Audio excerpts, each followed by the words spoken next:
എൻ്റെ പേര് നാൻസി. ഞാൻ ട്രിവാൻഡ്രം പേട്ടയിൽ നിന്ന് വരുന്നു.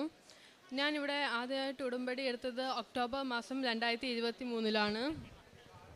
ഒക്ടോബർ മാസം 2023-ലാണ് ഞാനിവിടെ ആദ്യമായിട്ട് വന്ന് ഉടമ്പടി എടുത്തത്. അപ്പോൾ എൻ്റെ മെയിനായിട്ടുള്ള പ്രാർത്ഥന എന്തെന്ന് വെച്ചാൽ IELTS-ന് നല്ല മാർക്കോടെ പാസ്സാവണമെന്നായിരുന്നു. ജർമ്മനിലേക്ക് പോകാൻ, ഹയർ സ്റ്റഡീസിന് ജർമ്മനിലേക്ക് പോകാൻ വേണ്ടി ഞാൻ ട്രൈ ചെയ്യുമായിരുന്നു. ഡിസംബർ മാസമായിരുന്നു എൻ്റെ IELTS എക്സാം. ജാനുവരി റിസൾട്ട് വന്നു. IELTS-ന് നല്ല മാർക്കോടെയും പാസ്സായി. അപ്പോൾ എൻ്റെ ആൻറ്റിയൊക്കെ പറഞ്ഞിട്ടുണ്ടായിരുന്നു ഇവിടെ വന്ന് സാക്ഷ്യം പറയണമെന്ന്. പക്ഷേ എനിക്കിവിടെ വന്ന് എല്ലാവരും മുമ്പേ വന്ന് ഇങ്ങനെ പറയാൻ ഒരു മടിയായതുകൊണ്ട് തന്നെ ഞാനത് ചെയ്തില്ല. അത് മാത്രമല്ല, ഞാൻ നേർച്ചയൊന്നും ചെയ്തിട്ടില്ലായിരുന്നു സാക്ഷ്യം പറയാമെന്നൊന്നും.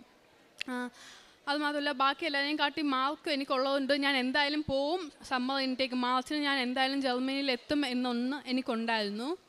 പക്ഷേ എനിക്ക് അന്ന് ഓഫർ ലെറ്റർ വന്നില്ല. എന്തുകൊണ്ടാണെന്ന് അറിഞ്ഞൂടാ. മറ്റുള്ളവരേക്കാൾ മാർക്ക് എനിക്ക് കൂടുതൽ ഉണ്ടായിട്ട് കൂടി എനിക്ക് ഓഫർ ലെറ്റർ കിട്ടിയില്ല. അത് കഴിഞ്ഞ് ഈ സെപ്റ്റംബർ ഞാൻ പോകുമെന്ന് തന്നെയാണ് ഏജൻസിക്കാർ പറഞ്ഞത്. അപ്പോഴും എനിക്ക് ഇടയ്ക്കിടയ്ക്ക് ജർമ്മനിൽ പഠിക്കുമ്പോൾ എല്ലായ്പ്പോഴും സാക്ഷ്യം പറയണം എന്നുണ്ടായിരുന്നു. പക്ഷേ എനിക്കെന്തോ ഇവിടെ ഒന്ന് പറയാൻ ഭയങ്കര മടി. ഞാൻ നേർച്ചയൊന്നും നേർന്നിട്ടില്ല സാക്ഷ്യം പറയുമെന്ന്. സെപ്റ്റംബറും ആയി, എനിക്ക് അന്നും ഓഫർ ലെറ്റർ വന്നില്ല. അവസാനം സെപ്റ്റംബറാണ് ഡെഡ് ലൈൻ. അന്നും ഓഫർ ലെറ്റർ വന്നില്ല.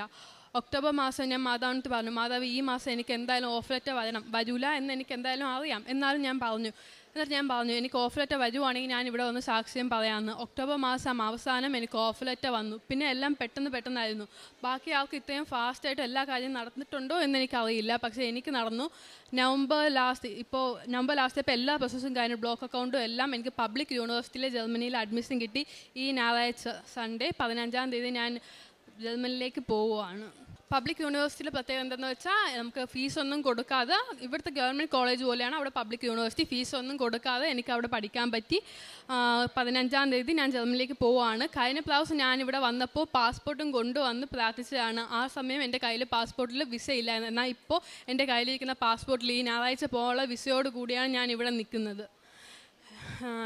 ഈ ഉടമ്പടി എടുത്ത ശേഷം എൻ്റെ ലൈഫിൽ വന്ന ചേഞ്ചസ് എന്തെന്ന് വെച്ചാൽ, സാധാരണ ഞാൻ അങ്ങനെ പള്ളിയിലൊന്നും അധികം പോകാത്തതാണ്.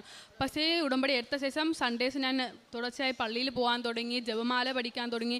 പിന്നെ കാരുണ്യ പ്രവൃത്തി എന്ന് പറഞ്ഞാൽ മെഡിക്കൽ കോളേജിൽ ഫുഡ് കൊടുക്കാനും പിന്നെ ഹെൽപ്പിംഗ് മെൻറ്റാലിറ്റിയൊക്കെ കൂടി തുടങ്ങി.